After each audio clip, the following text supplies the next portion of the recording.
my life can sometimes be overwhelming, even to me, because I need there to be 3 of me to be present in all the areas that it seems like I have responsibilities and obligations. So I apologize for not being here Friday evening, but I ensured that everything was ready to go and in good hands, obviously. I have to tell you that we do not give my oldest and dearest friend Rosabelle the credit the woman deserves.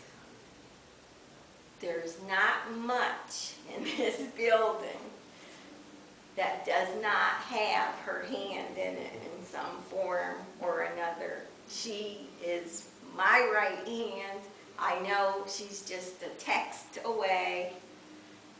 If I could present her with the Nobel Prize today, I would, because Rosie is incredible. And like I said, she doesn't get the credit that she truly, truly deserves.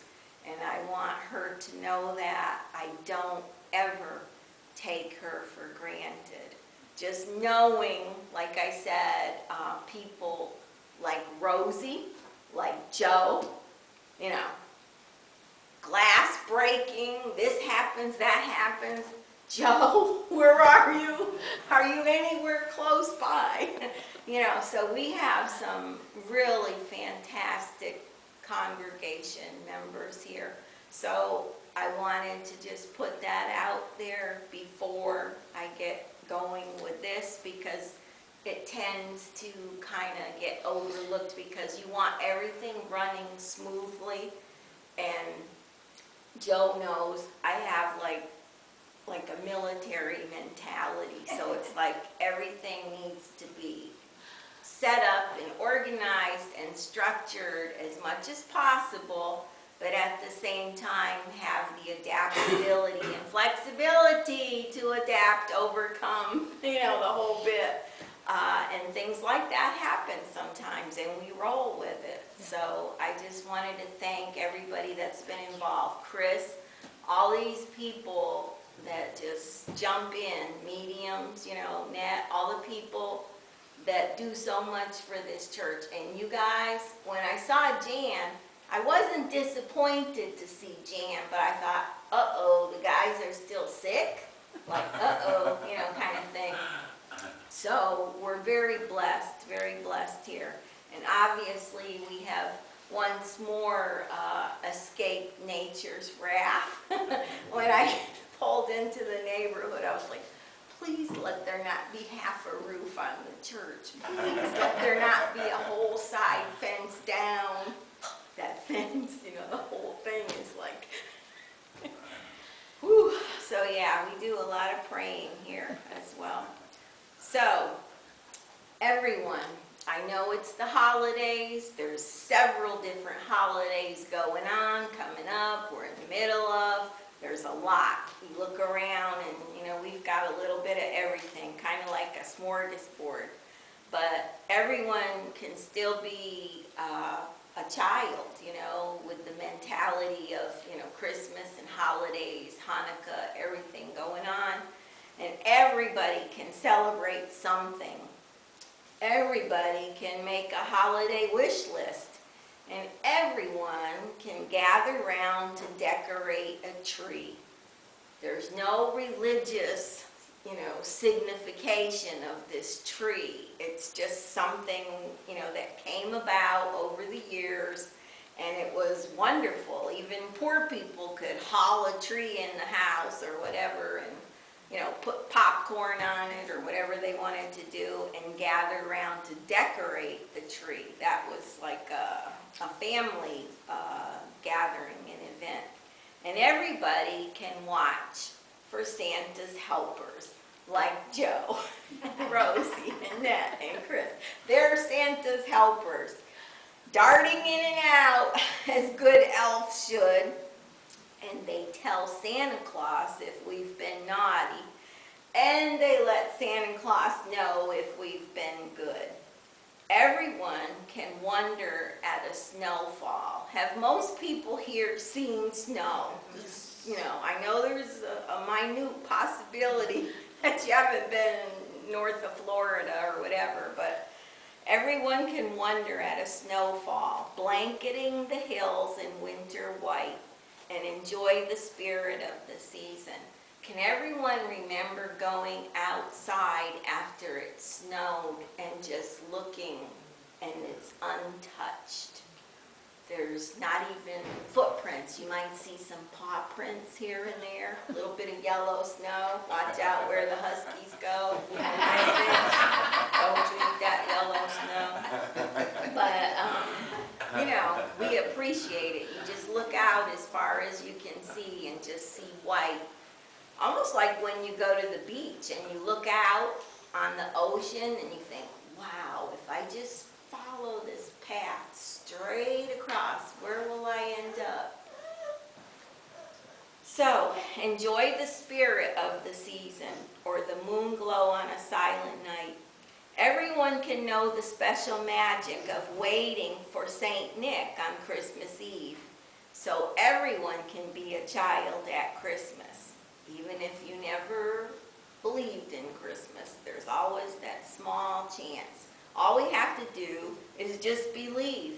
And I know a lot of us here, we're used to believing in things that we don't all see.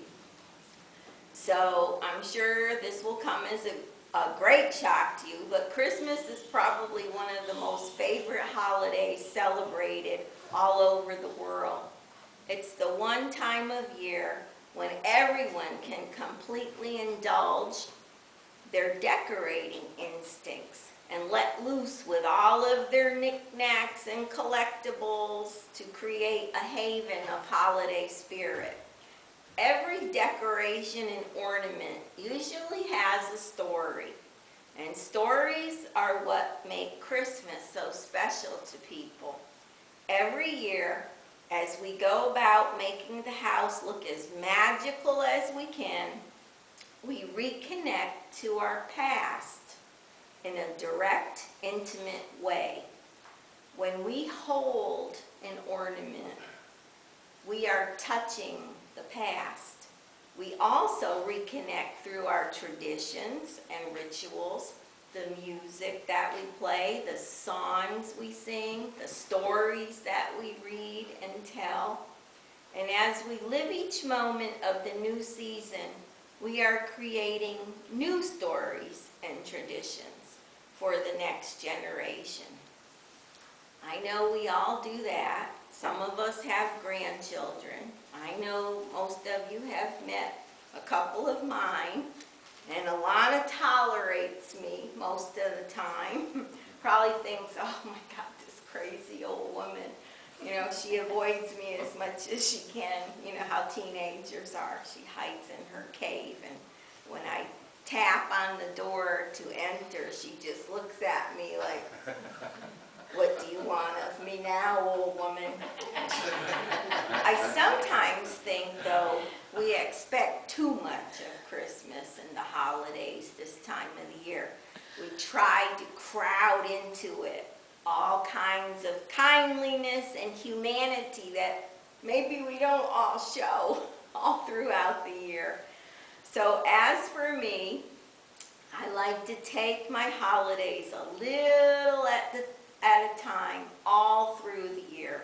So then I drift along into the holidays, and then all of a sudden it overtakes me unexpectedly, waking up some morning and saying, wow, Christmas is like in a week, like, uh-oh, better get to work. Yeah, okay. I try not to be like that, and I'm sure most of you do too. So there's all kinds of things going on in the world, and I'm going to tell you that intolerance, unfortunately, has taken over a good section of the world, unfortunately. And from what I was always taught, God made so many different kinds of people. Why would he allow only one way or one religion to serve him? Like your way is the right way and the person to the left or right of you, their way isn't the same. You know, God only sees me and my religion. These other people, I don't know what they're thinking, but it's not going to be. So let everyone be themselves and not try to be someone else. God, who looked on the world he had made and said it was all good, made each of us to be just what our own gifts and faculties fit us to be. So be that and do that, and so be contented. He made you perhaps to be bright. He made someone else to be slow. He made you practical. He made someone else speculative. He made one strong and another weak, one tough and another tender. But at the same, God made us all. So let us not torment each other, because we are not all alike, but believe that God knew best. What he was doing in making us so different was to teach us to be accepting of others as well.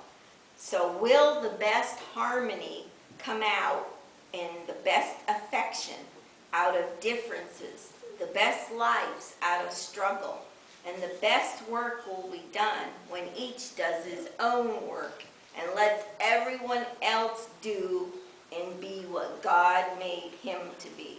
So right now in the world, I think we should all not focus on the ugliness and the distress and the pain.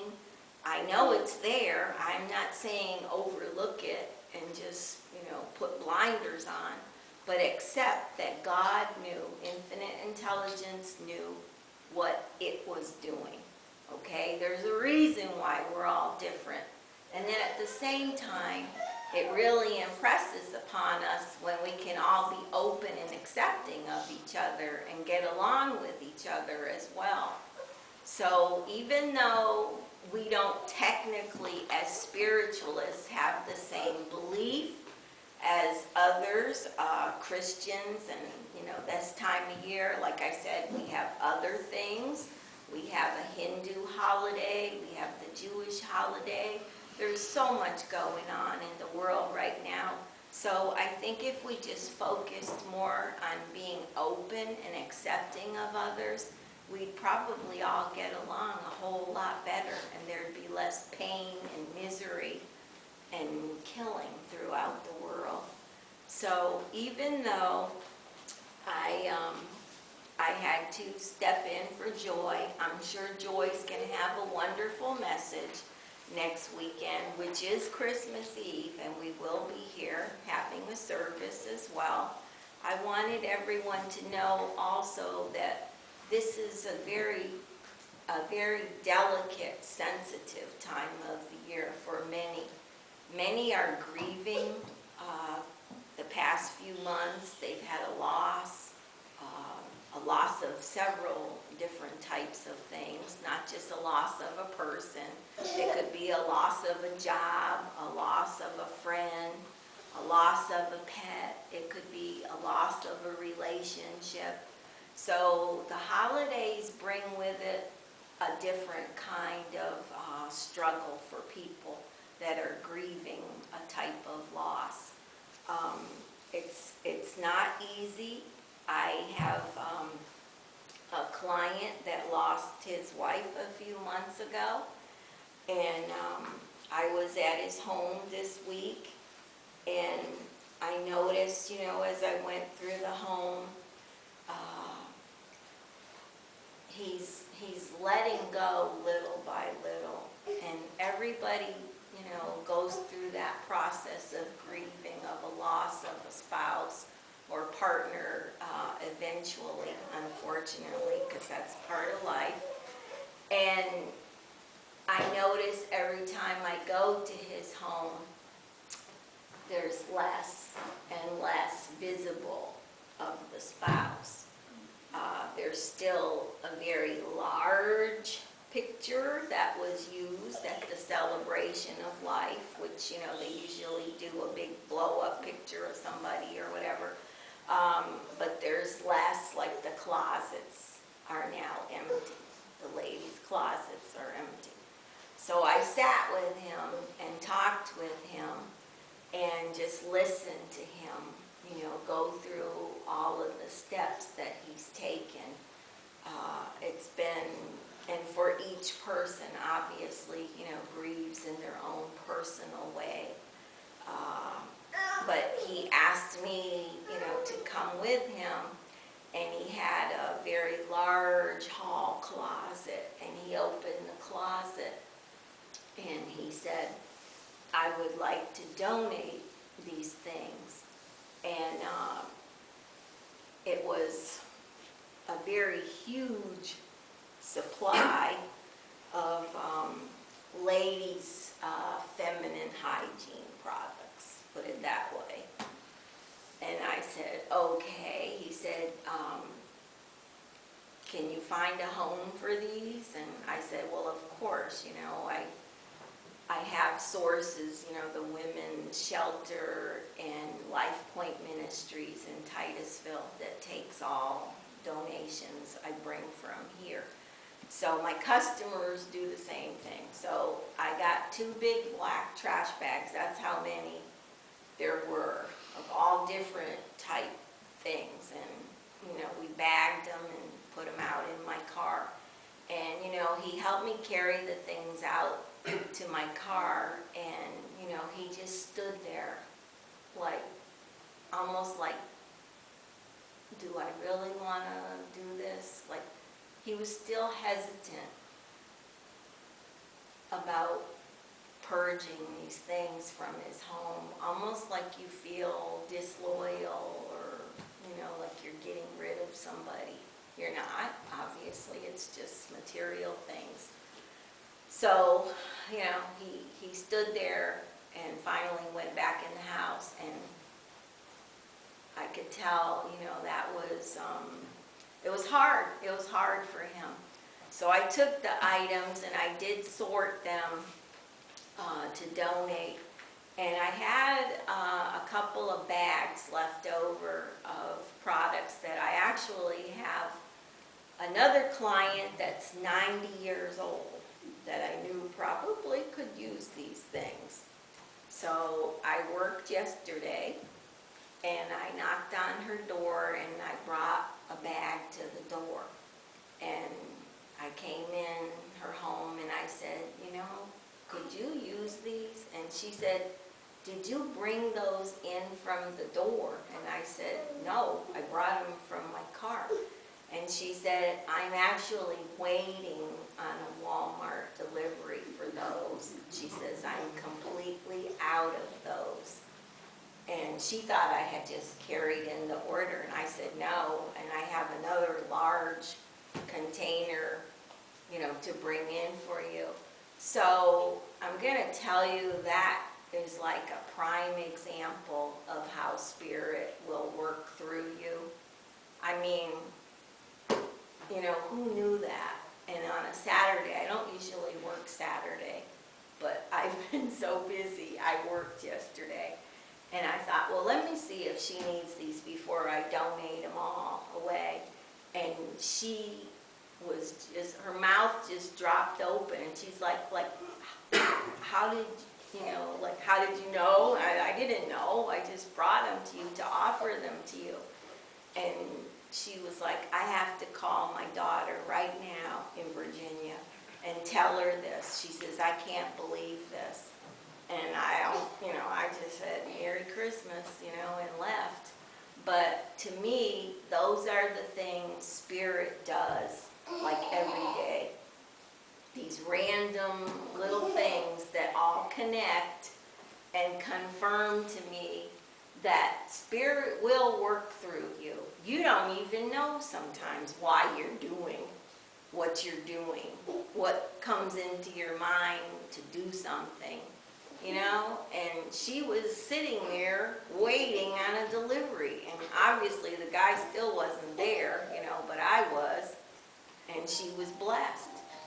And so those are the things, like I said, as spiritualists, if you're open to believing, like we said, believing, they find a way to get their point across. So I knew right then and there what had just happened.